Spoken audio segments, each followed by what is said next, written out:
The letter arrived on a Tuesday in April of 1879, carried by a boy who had run the whole way from the telegraph office.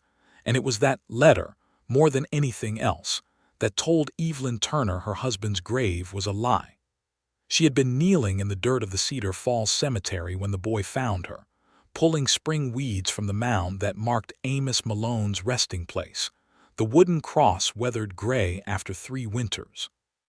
She had knelt there every Sunday since 1876, ever since the men had ridden into town with his hat and his pocket watch and the terrible news that he had been killed by outlaws in the Colorado mountains, his body too far gone to bring home.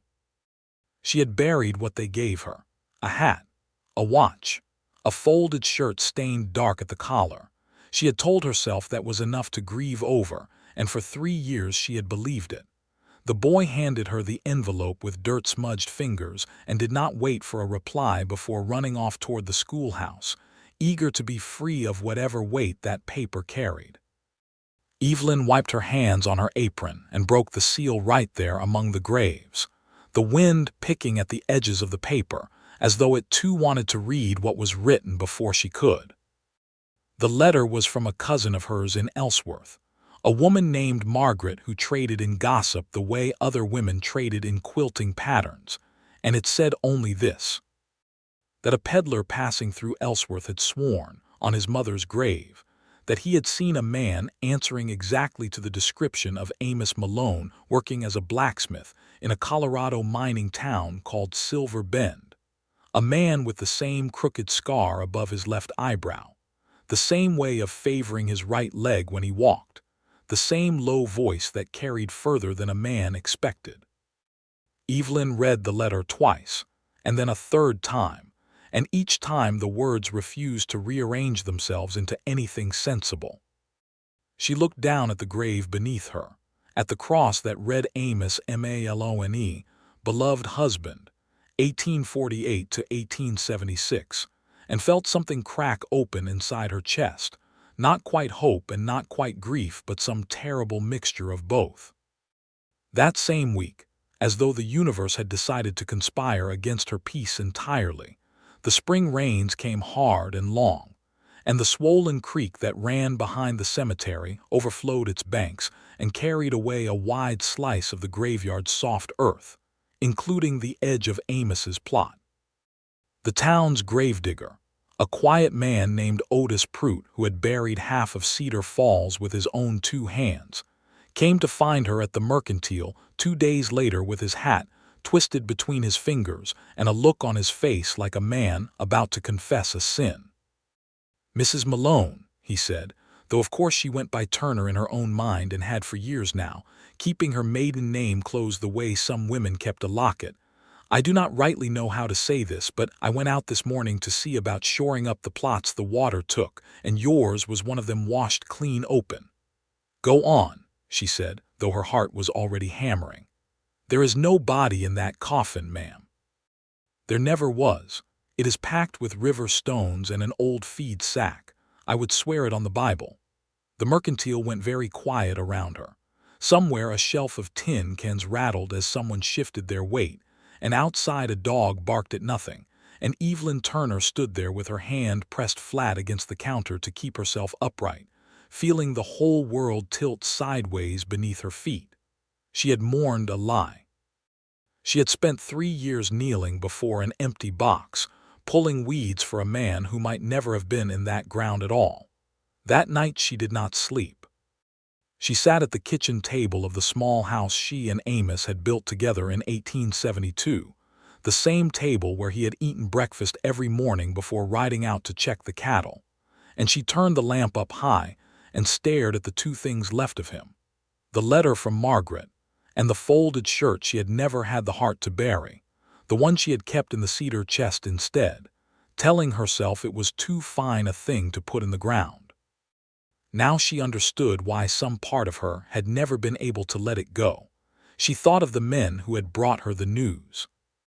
There had been 2 of them, a cattleman named Ezra Combs who had ridden with Amos on the posse that spring, and a younger man whose name she could no longer recall, and they had come to her door with their hats in their hands, and told her a story about outlaws in the mountains west of Denver, a gang led by a man called Silas Hollies, and how Amos had been caught in crossfire and killed outright, his body left in country too rough and too dangerous to recover.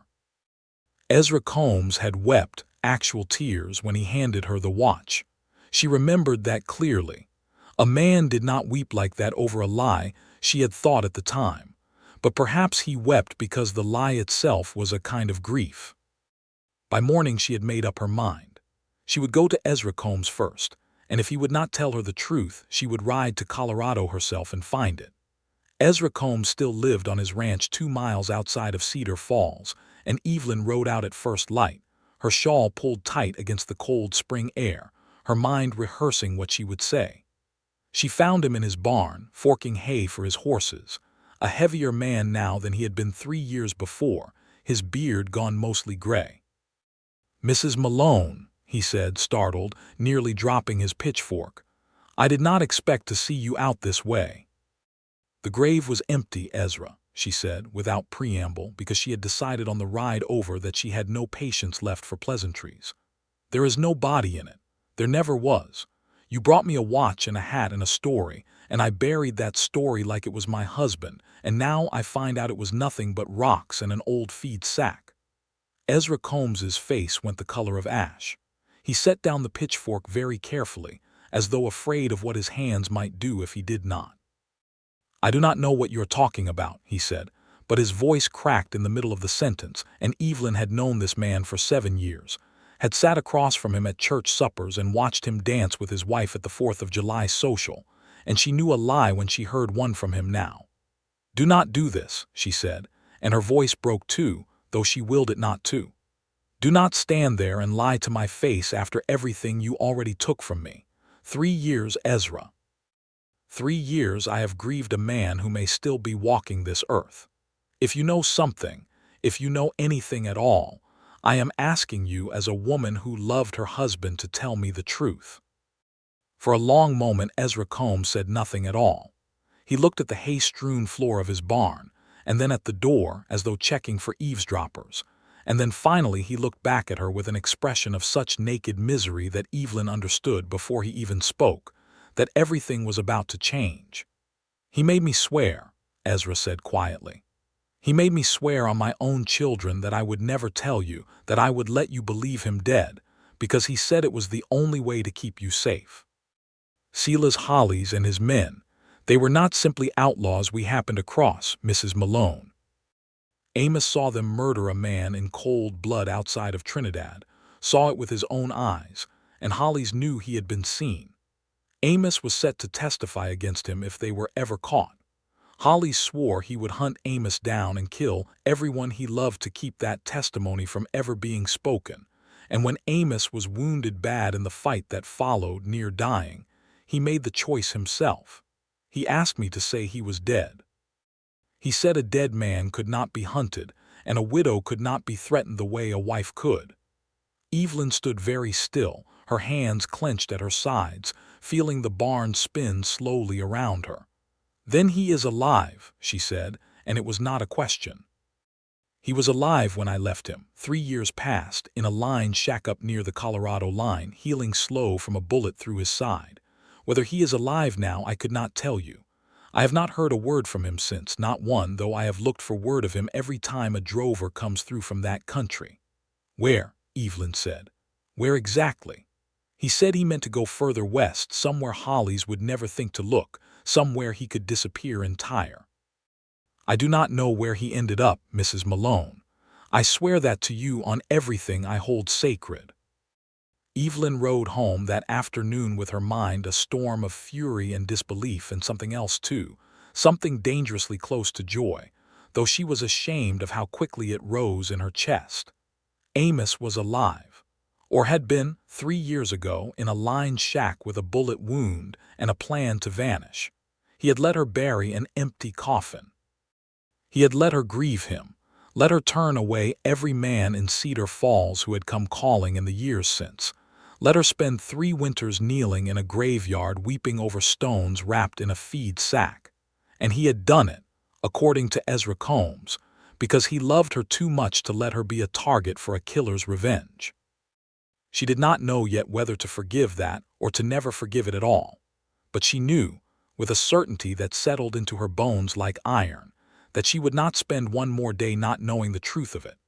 The town of Cedar Falls did not take kindly to the notion of a widow woman selling her homestead and riding west alone in search of a husband who was supposedly 3 years dead. The Reverend came to call and spoke gently of grief doing strange things to a woman's mind. Her neighbor, Mrs. Alderson, brought over a pie and stayed 2 hours trying to talk her out of it, insisting that no respectable woman traveled such distances without a husband or brother to escort her, that the frontier beyond the railroad towns was no place for a lady alone, full of outlaws and rough men and country that swallowed the unwary whole. Evelyn listened to all of it with as much patience as she could manage, and then she sold the homestead to the Aldersons themselves for a fair price, packed 2 trunks, and went to find a man who could take her west. She found him at the livery stable on the edge of town, a weathered scout named Jedediah Coulter, who had guided wagon trains in his younger years, and now made his living breaking horses, and hiring out as an escort for the occasional merchant train heading toward the mining camps. He was perhaps 55 years old, with a face like sun-cracked leather and a gray mustache that drooped past his chin, and when Evelyn explained what she needed, he set down the bridle he had been mending and studied her for a long moment. "You are asking me to take a woman alone across 400 miles of rough country on the word of a peddler and a guilty man's confession," he said. "That is not a small thing you are asking, Mrs. Turner." "I know it is not," she said, having decided somewhere on the ride into town that she would use her own name from here forward, Turner, not Malone, until she knew for certain what name she was entitled to. "But I intend to go whether you agree to guide me or not. I would rather go with a man who knows the country than alone and ignorant of it." Something in her flat, unwavering certainty seemed to satisfy him, because he wiped his hands on his trousers and held one out to shake.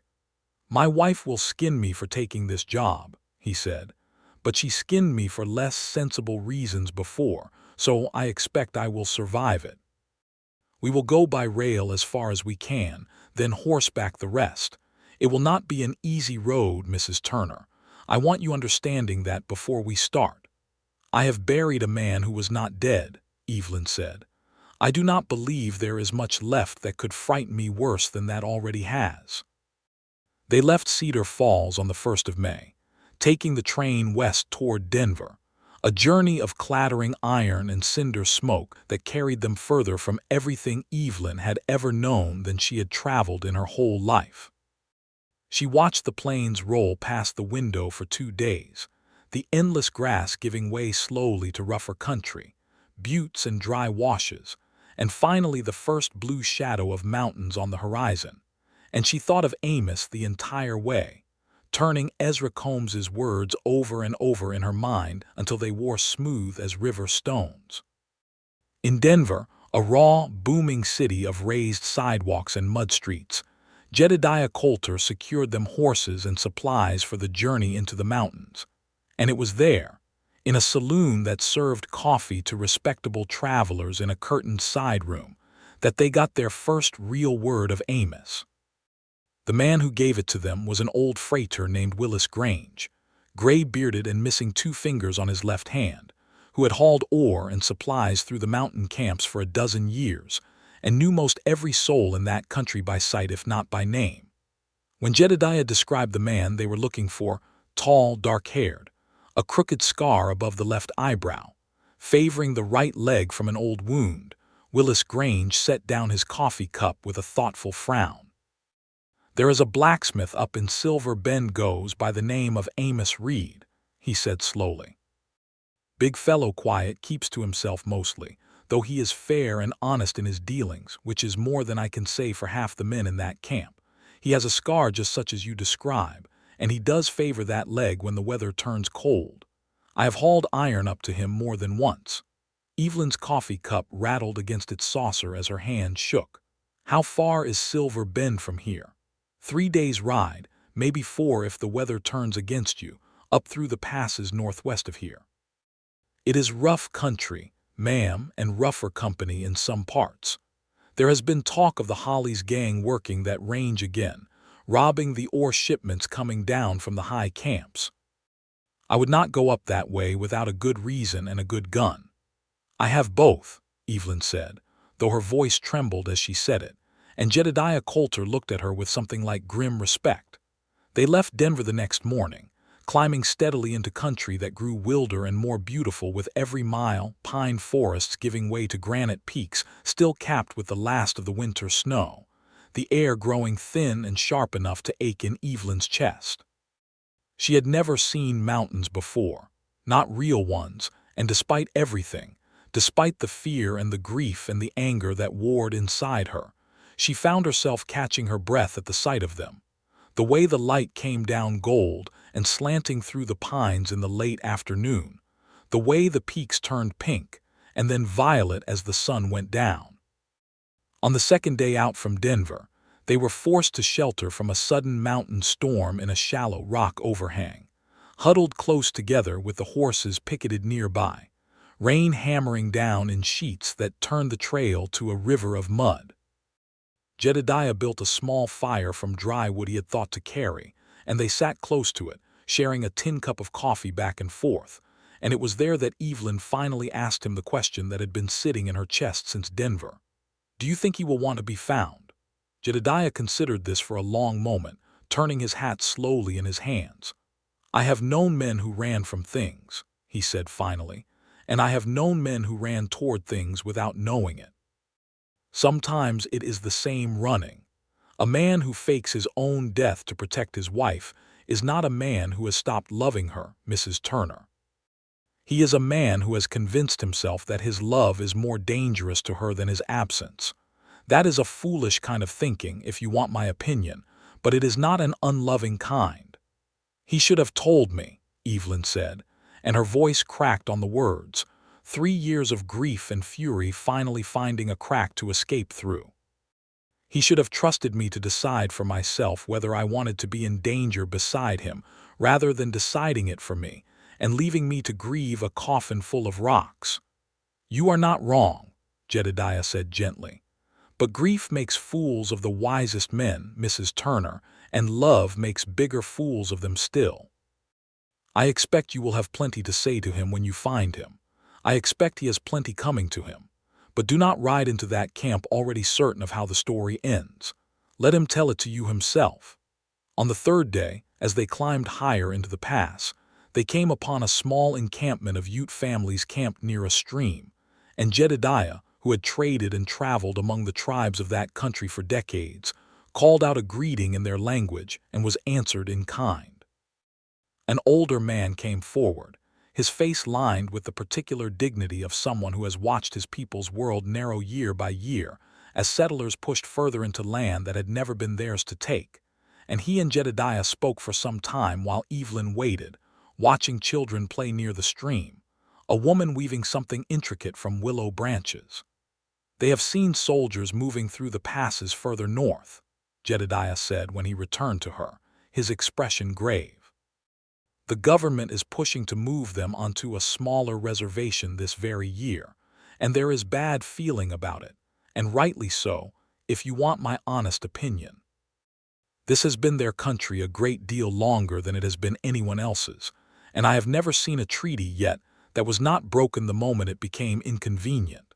But they mean us no harm, and the old man says the trail ahead is clear of trouble for now, though he warns there are white outlaws working the high camps who have been raiding both settler wagons and native hunting parties alike.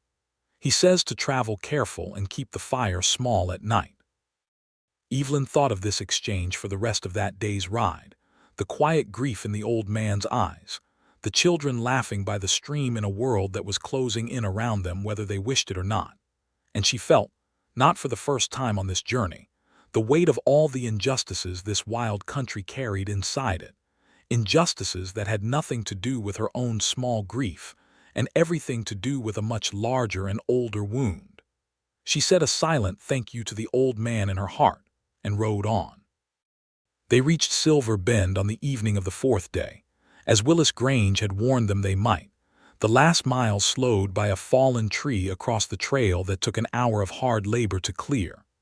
The town itself was little more than a scattering of raw timber buildings clinging to a steep mountainside, a single rutted street lined with a saloon, a general store, a assay office, and a scattering of miners' shacks climbing up into the hills where the ore was dug.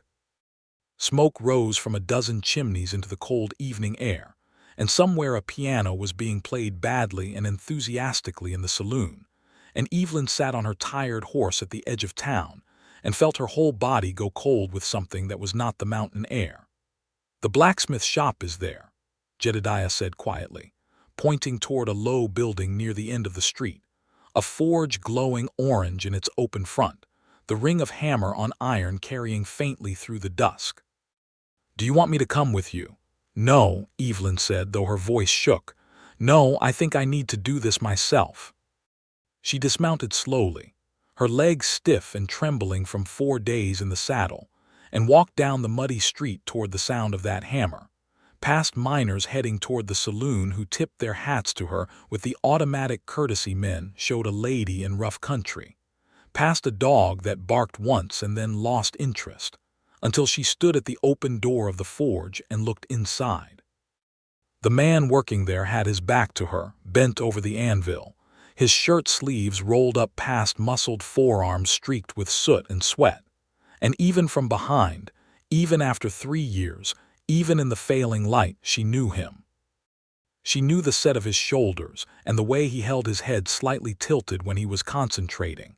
And she knew, with a certainty that stole all the breath from her lungs, that Ezra Combs had told her the truth, and Willis Grange had told her the truth, and that the man standing not 20 feet from her was her husband, alive, breathing, hammering horseshoes in a mountain town under a stranger's name. "Amos," she said, and her voice came out barely above a whisper, but he heard it anyway, and the hammer stopped mid-swing. He turned slowly, and in the orange light of the forge she saw his face for the first time in 3 years, older now, weathered by sun and wind, a new scar along his jaw that had not been there before, but unmistakably, achingly his, the same eyes, the same mouth that had once smiled at her across a church social in Missouri and asked if he might walk her home. He stared at her as though she were a ghost, as though the mountain air itself had conjured her out of memory, and the hammer slipped from his fingers and struck the ground with a sound like a bell. "Evelyn," he said, and it was not a question either, but a kind of prayer, a name spoken by a man who had not allowed himself to say it aloud in 3 long years. Neither of them moved for a long moment, the forge crackling between them, the sounds of the town going on obliviously outside, the piano still playing its badly tuned notes down the street. Then Evelyn crossed the distance between them in 3 quick steps and struck him, hard, across the face, her palm cracking against his cheek with all the force of 3 years of grief behind it. And Amos took the blow without flinching, without even raising a hand to stop her, as though he had been waiting for it, as though he believed he deserved worse. "You let me bury you," she said, and now the tears came, hot and furious, streaming down her face as 3 years of carefully held composure finally broke apart entirely. "You let me kneel over an empty coffin every Sunday for 3 years, Amos. You let me turn away men who wanted to court me because I still wore your ring. You let me believe I was a widow when you were alive this whole time, hammering horseshoes in Colorado under a false name, and you never once thought to send word, never once thought that maybe I deserved to make my own choices about my own life and my own danger." "I know," Amos said, and his voice broke on the words. "I know it, Evelyn. I have known it every single day since Ezra rode away with that watch in his hand. I told myself it was the only way to keep you safe, that a dead man's wife was safe from a killer's revenge in a way a living man's wife could never be. And I believed it. God help me.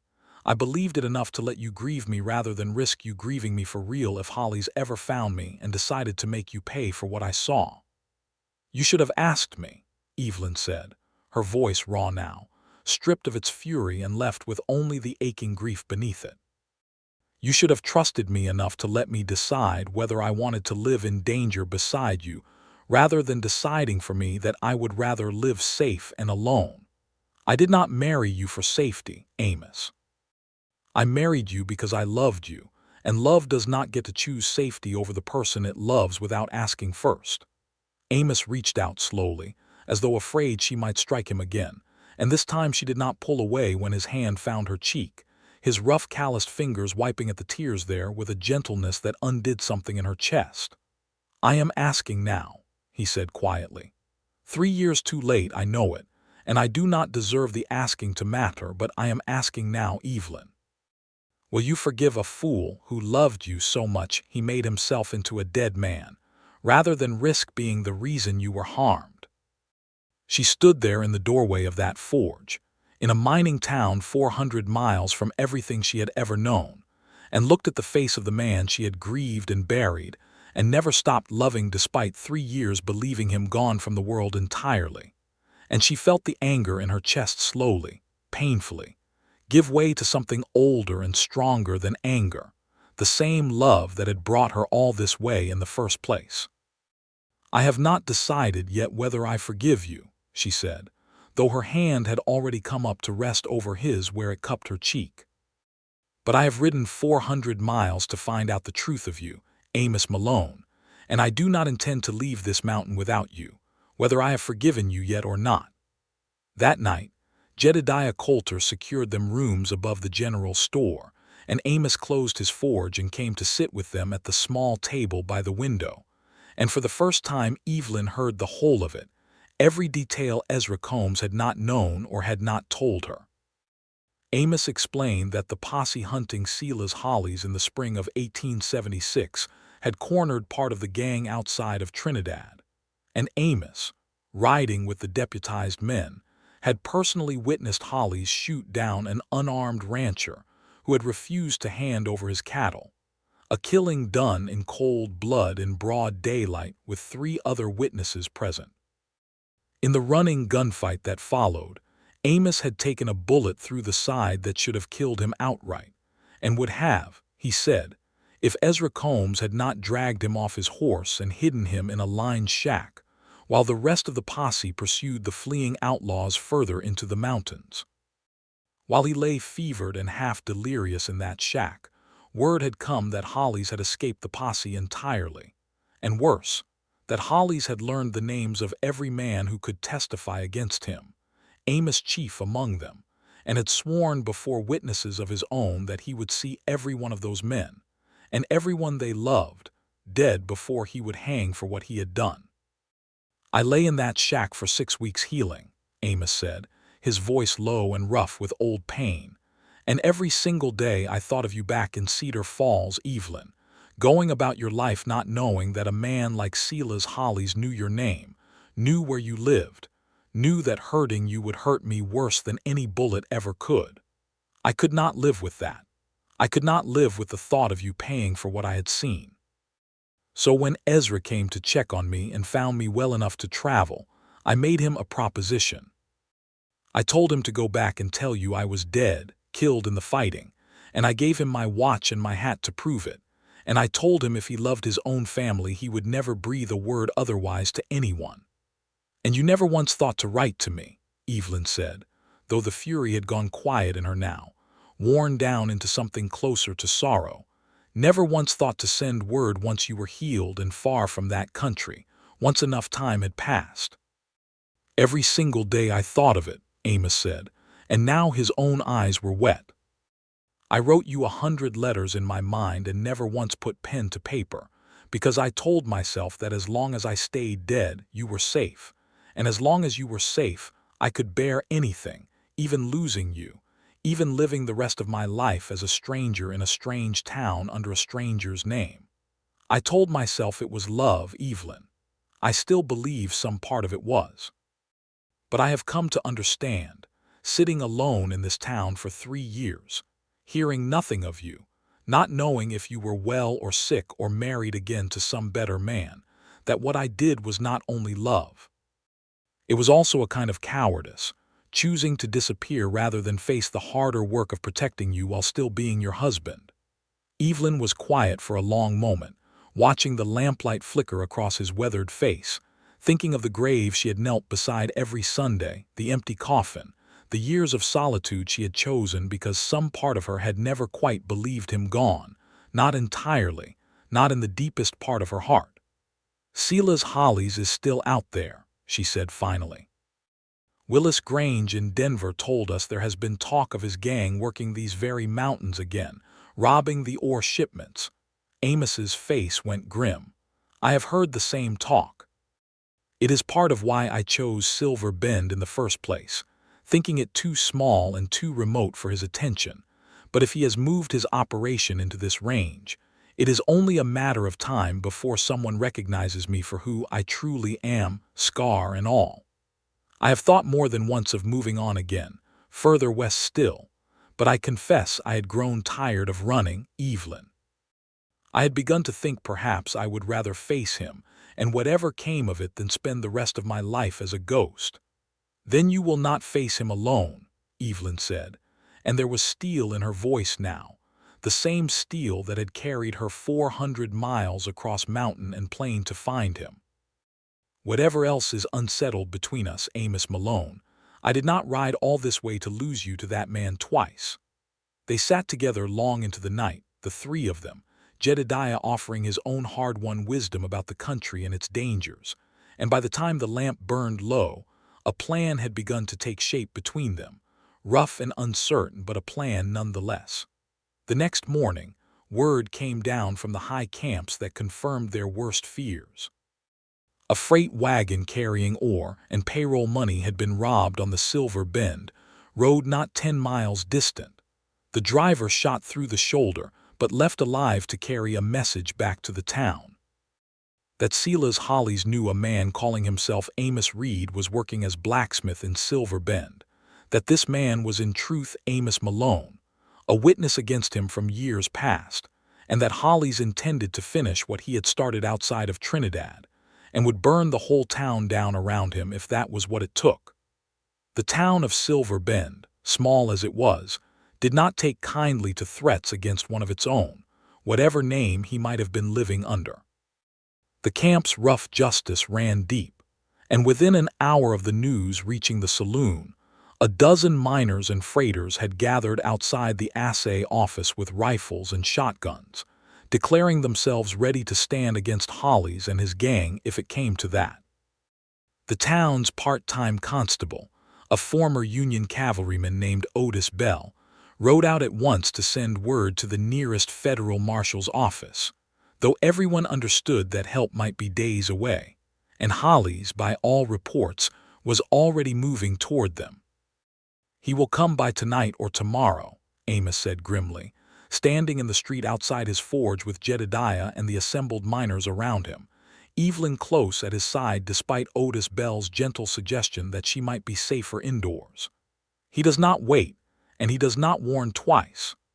"Then we had best be ready for him," Jedediah said, checking the loads in his rifle with the calm efficiency of a man who had done such things many times before. Evelyn found herself, in the hours that followed, doing things she had never imagined herself capable of only weeks earlier, loading rifles at the general store counter alongside the miners' wives, helping barricade windows with sacks of flour and grain, tending the wound of the freight driver who had been shot on the road and carried in on a makeshift stretcher. She thought, as she worked, of the old Ute man they had met in the mountain pass, of his quiet dignity in the face of a world closing in around his people, and she thought that perhaps courage was not a single grand gesture but 1,000 small acts of refusing to run, and she found, to her own surprise, that she was no longer afraid, not truly, not in the way she had expected to be. Hollies and his men came just after midnight, as the moon rose thin and silver over the mountain peaks, 6 riders moving quiet through the darkness toward the sleeping town, but Silver Bend was not asleep at all. Every lamp had been extinguished, every window covered, and armed men waited in the shadows of doorways and behind overturned wagons, and when Hollis and his riders came abreast of the blacksmith shop, torches raised to burn it to the ground, Amos Malone stepped out into the moonlit street to meet them, a rifle steady in his hands, Jedediah Coulter and Otis Bell flanking him on either side.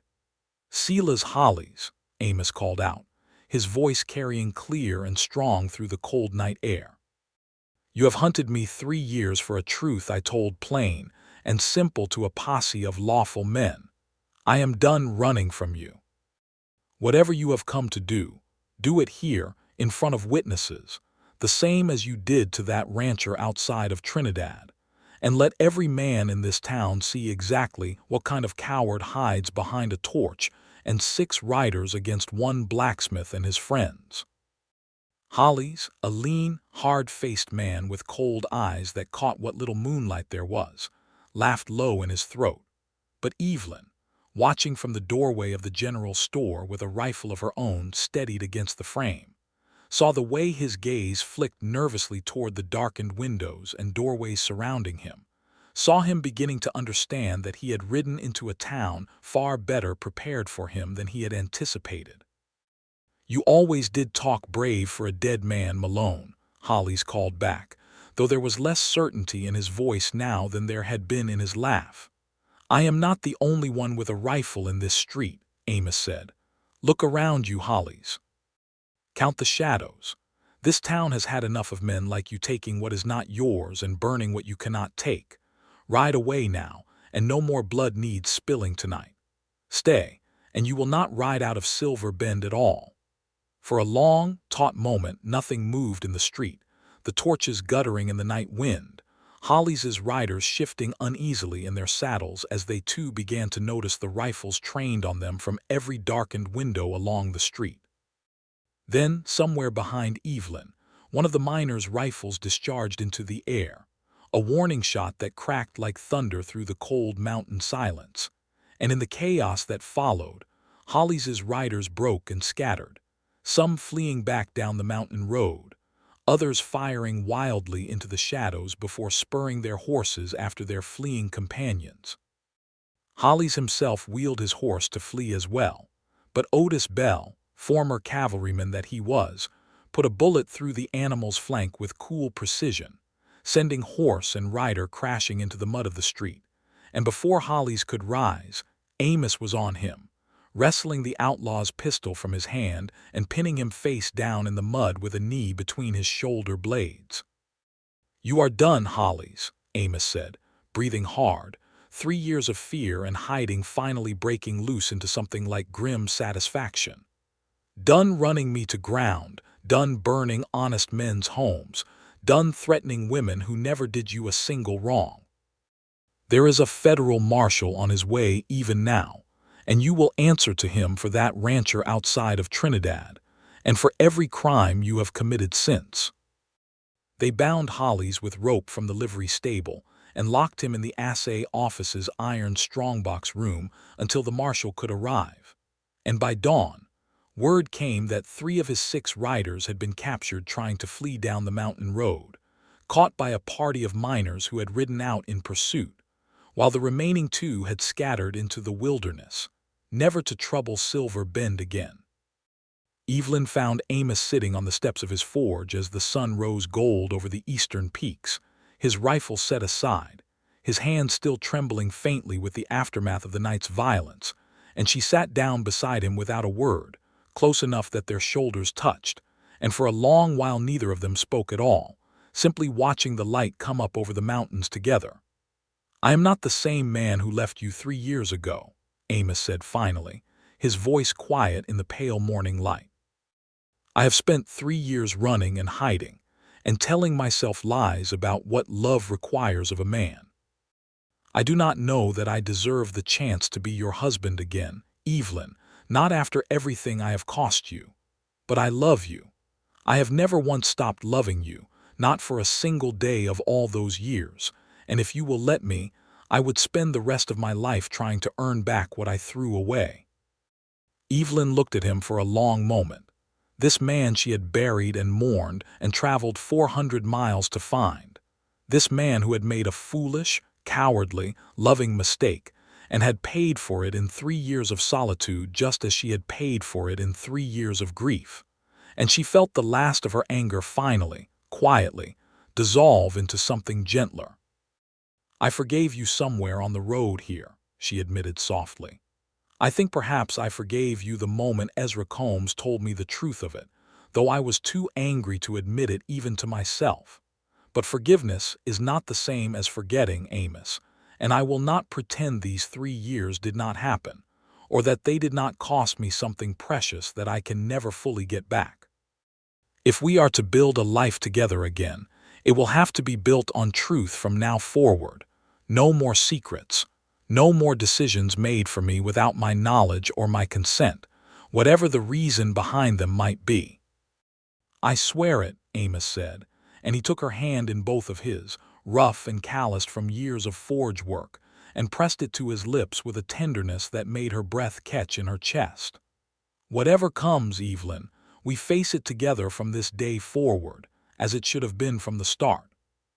The federal marshal arrived 3 days later, a lean, serious man named Marshal Talbot who took formal statements from Amos, from Otis Bell, from the surviving witnesses of the killing outside Trinidad who had traveled to give testimony once word spread that Hollies had finally been captured. And within a month, Silas Hollies and his remaining gang members had been tried and convicted in the territorial court at Denver, sentenced to long years in the territorial prison for murder, robbery, and a dozen other crimes besides. Amos Malone's testimony, 3 years delayed but no less damning for the wait, proved the final and decisive evidence against him. With the danger finally, truly ended, Amos Malone was a free man for the first time in 3 years, no longer needing to hide behind a stranger's name or a stranger's life, and he and Evelyn faced the question of what came next. "I have thought of little else these past weeks," Amos admitted one evening as they walked together along the stream below Silver Bend, the aspens just beginning to show their first green leaves of the season. "Cedar Falls is your home, Evelyn, the life you built there in my absence, and I would not ask you to give it up again for my sake." "Cedar Falls was my home when I believed you dead," Evelyn said, watching the water run clear and cold over smooth stones. "But I sold the homestead before I came west, Amos, and I find, standing here in these mountains with you beside me, that I am not so certain any more what home even means, except that it means wherever you are." "Silver Bend is a rough sort of place for a lady," Amos said, though there was hope plain in his voice. "I have ridden 400 miles through outlaw country and helped defend a town against 6 armed men," Evelyn said, laughing despite herself, the first true laugh she had felt rise in her chest in longer than she could remember. "I think I have proven myself capable of rough places, Amos Malone. Besides, I have grown rather fond of these mountains. I should like to see what a life looks like, built honestly this time, with truth between us instead of secrets." They were married again that summer, properly this time, in a small log church that had been built on the edge of Silver Bend the previous year, the whole town turning out for the occasion since half of them had stood in the street beside Amos the night Hollies came to burn his forge down. Jedediah Coulter stood as witness, having decided to stay on through the summer before returning to his own wife in Cedar Falls with stories enough to last her a lifetime of telling. And Otis Bell gave Evelyn away at the altar since she had no family of her own present in that far country. And when the circuit preacher pronounced them husband and wife once more, Amos kissed her there in front of the whole assembled town with a tenderness that made more than one hardened miner reach for his handkerchief. They built a home together on a plot of land just outside Silver Bend, close enough to the forge that Amos could continue his trade, close enough to the stream that Evelyn could plant a garden in the rich mountain soil. And slowly, over the months that followed, they built something new together out of the ashes of the old lie, something honest and unhurried, built on hard-won trust rather than fear.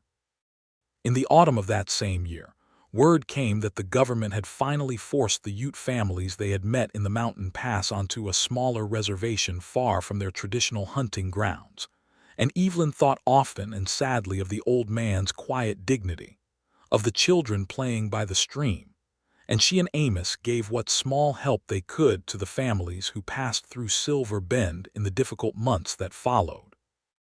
Understanding in some small way now what it meant to lose a home and a life to forces beyond one's own choosing, though their own loss had been so much smaller a thing by comparison. The following spring, Evelyn discovered she was carrying a child, and she wrote to her cousin Margaret in Ellsworth with news that must have seemed almost impossible after the letter that had started this whole journey. A letter announcing not a death but a wedding, not a grave but a growing family. Margaret wrote back overjoyed, and even Mrs. Alderson from Cedar Falls sent along a length of fine cloth for baby clothes, along with a note admitting, with evident embarrassment, that she had been wrong to doubt a woman's judgment about her own husband and her own heart. Their son was born in the depths of the following winter, a healthy boy with his father's dark hair and his mother's stubborn chin, and they named him Jedediah, after the old scout who had guided Evelyn safely across 400 miles of wild country to find the truth she had been seeking, a name Jedediah Coulter himself received with gruff embarrassment and undisguised pride when the news reached him back in Cedar Falls. 2 years after that, a daughter followed, whom they named Margaret after the cousin whose gossiping letter had begun this whole improbable journey. And by then Amos had expanded his forge into a proper smithy with 2 apprentices under him, the town of Silver Bend having grown steadily as the mining continued to prosper, and Evelyn had become something of a fixture in the small community herself, teaching reading and letters to the miners' children in a room above the general store on Sunday afternoons. On the 5th anniversary of the night Selah's Hollies had ridden into Silver Bend meaning to burn it to the ground, Amos and Evelyn walked together up the hillside above the town, their 2 children racing ahead of them through the wildflowers that grew thick and bright in the high mountain summer, and they stopped at a spot overlooking the whole valley, the town spread out below them, smoke rising peacefully from a dozen chimneys, the stream glinting silver in the afternoon sun. "Do you ever think of Cedar Falls?" Amos asked, watching their daughter chase a butterfly through the grass while their son shouted with laughter beside her. "Sometimes," Evelyn admitted. "I think of the grave most of all, strange as that may sound. I think of how many Sundays I knelt there weeping over rocks and a feed sack, believing that was the whole of what remained of you in this world. I am sorry for every one of those Sundays," Amos said quietly, as he had said many times before in the years since, the apology never quite fully spent between them, a debt he seemed determined to keep paying in small ways for the rest of his life. "I know you are," Evelyn said, and she took his hand, the same hand that had once held a hammer at that forge door 3 years ago, weathered now with 5 more years of honest work, and she pressed it to her lips the way he had once pressed hers. "But I have come to think, standing here with you and our children and this whole beautiful valley below us, that perhaps some good came even from that terrible lie. If you had not faked your death, I would never have ridden west. I would never have seen these mountains, never have found the courage in myself to defend a town against outlaws, never have discovered that I was capable of so very much more than Cedar Falls ever let me believe about myself.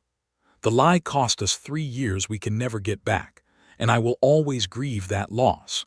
But the truth I found at the end of it gave me a whole life I would never otherwise have known to want." Amos pulled her close then, there on the hillside above the town they had built their new life in, and kissed her with all the tenderness of a man who had once believed himself unworthy of a second chance and had been given one anyway. And below them, their children laughed and chased butterflies through the summer grass, and the mountain stood ancient and patient around them all, holding the whole of it, the grief and the lie and the truth and the love, in their vast and silent keeping. They lived out the rest of their days in Silver Bend, watching the rough mining camp grow slowly into a proper mountain town with a schoolhouse and a real church, and eventually even a small newspaper. And Amos Malone's forge became known throughout that stretch of Colorado for the quality and honesty of its work. A fitting legacy, Evelyn often thought. for a man who had once believed a lie could protect the people he loved, and had learned instead that only truth, however difficult, could ever build something lasting between two hearts determined to love each other well. Jedediah Coulter visited every summer for the rest of his life, growing old and gray in his trade as a scout, even as the frontier itself changed around him. Railroads and telegraph lines creeping ever further into the wild country he had once guided wagon trains across, and he took a particular gruff delight in his young namesake, teaching the boy to track and to ride and to read the weather in the shape of the clouds over the mountains, until the day came, many years later, when young Jedediah Malone became something of a scout and guide himself, following in the footsteps of the man he had been named for. And Evelyn Turner, who had once knelt weeping over an empty grave in a Kansas cemetery, who had ridden 400 miles across wild and dangerous country on nothing more than a peddler's rumor and a guilty man's confession, lived to see her children grow, and her husband grow old and gray beside her at that same forge where she had found him alive after 3 years of believing him dead. And she never once, in all the long and happy years that followed, regretted the journey west that had taught her the truth was always, in the end, worth riding toward, however far the distance, however hard the road, however uncertain what waited at the end of it. She kept the folded shirt from the cedar chest all her life, the one stained dark at the collar that Ezra Combs had brought her in 1876 as false proof of her husband's death, not as a reminder of the lie, but as a reminder of everything the truth had ultimately given her in its place. And on quiet evenings, sitting by the fire with Amos beside her and their grandchildren playing at their feet in later years, she would sometimes take it out and look at it, and smile, and think of a woman who had once believed herself a widow, and who had found instead, at the end of a long and difficult road west, the whole rest of her life still waiting to be lived.